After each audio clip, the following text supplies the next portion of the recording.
आज सकाळी सगळे आम्ही देवदर्शनाला निघालो होतो आणि कुठं निघालो ते आपण व्हिडिओमध्ये पुढे पाहूया. रामकृष्ण हरी मित्रांनो, आज सकाळी लवकर आवरलं. मी, आरती, अद्वैत, अन्या, दिदी आणि समू आम्ही सगळे मडी मायंबा रुद्देश्वर दर्शनासाठी चाललो होतो. अद्वैत आणि समू हे मस्त पुढं बसले होते. या रोडचं काम चालू असल्यामुळे रस्ता थोडा खराब आणि धुळही होती, पण मनात जर भक्ती असेल ना तर कुठलाही रस्ता आपल्याला अडवत नाही. पुढे बीड जिल्ह्याची हद्द संपली आणि काय दृश्य दिसलं माहिती आहे? इथून रोड एकदम चांगला लागला आणि आमचा घाटातला प्रवास सुरू झाला. वळणावळणाचा घाट रस्ता, निसर्गातला भन्नाट प्रवास. शेवटी घाट उतरत आम्ही खाली आलो. गाड्या लावल्या आणि आम्ही मंदिराच्या दिशेने निघालो होतो. आणि मित्रांनो, हे आहे रुद्देश्वराचे मंदिर. हे अहिल्यानगर जिल्ह्यातील घाटशिरस या गावामध्ये येतं. रुद्देश्वर हे भगवान शंकराचे रूप मानले जाते.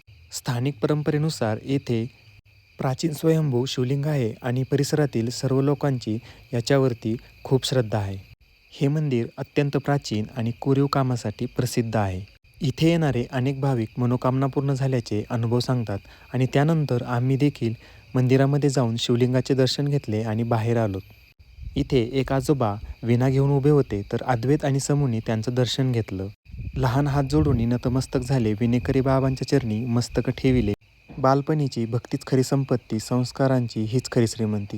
पुढे काय झाले ते पुढील व्हिडिओमध्ये नक्की पहा.